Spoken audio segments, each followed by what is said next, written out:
The NBA All-Star voting started earlier this week. Perk, you shared your All-Star starters for each conference on Twitter yesterday. Hashtag carry on. Take us through your selections starting out west. What do we got here? Well, first of all, you know you got LeBron James, right? I mean, think about it. He's playing at an extremely high level, at an MVP type level, so that was a no-brainer.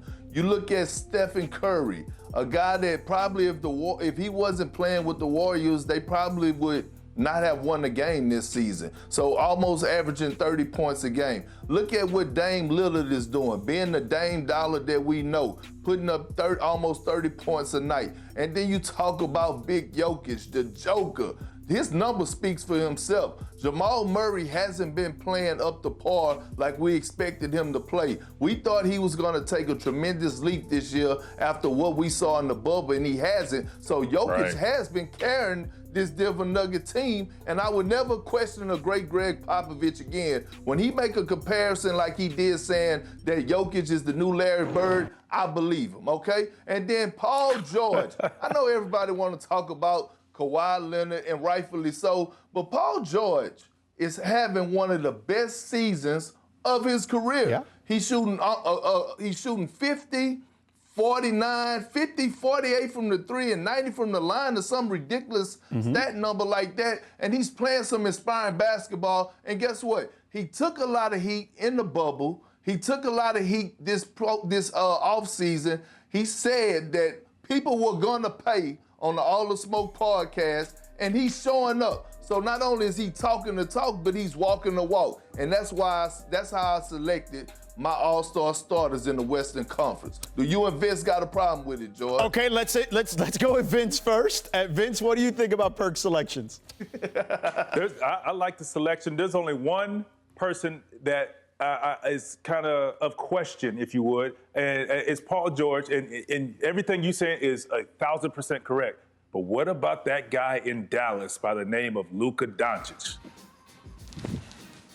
He's almost having a triple-double, doing what he needs to do, and I just feel like he is playing great basketball, and he's improving and getting better as well. Right. He's played more games and has a better average as well. But I mean, it's one of those things. It's just, you know, either you like this way or you like it that way. I just think Luka Doncic is playing at an all-star level. Yes, he was already in the running for MVP coming into the season, and he's living up to it. He's playing some great basketball as well. Well, George, I hear you saying right. Do you second that?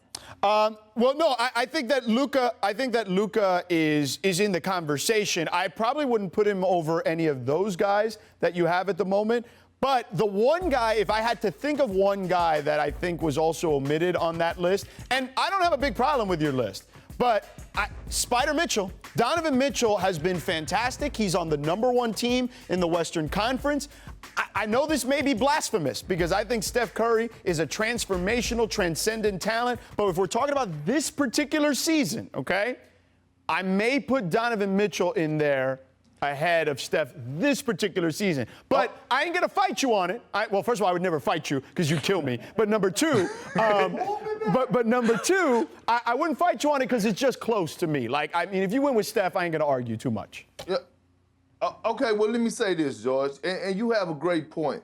But when you look at the Utah Jazz, they have a good team. They have a great team. So when you look at their stat line, they have guys, 6 or 7 guys every night that are finishing in double-figure points. And no knock on Spider, but he has had an up and down season. And you have guys like Jordan Clarkson, who has been like a 6th Man of the Year candidate, who has been helping the Jazz win games. Now, Vince, let me get to you on your point about Luka.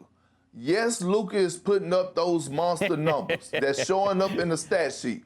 But what I want Luka to do is to start showing the world that he can make winning plays that don't show up in the stat sheet. Because here's the problem that I have.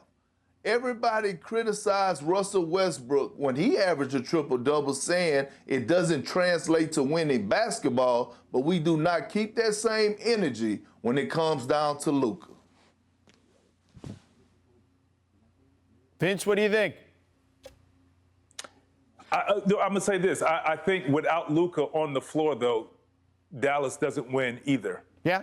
And that's one of the things, and that's why I felt like he's playing basketball. And I agree with you. If he continues the killer instinct and mentality, and to prove that, he can lead their team, good things can happen. But like I say, you take him off, like you mentioned with Donovan Mitchell.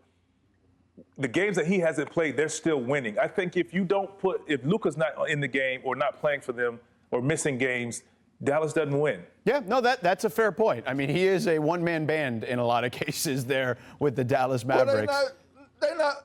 The Dallas Mavericks not in the playoffs right now. No, they're not. BC and George, they're not winning with them. No, I agree.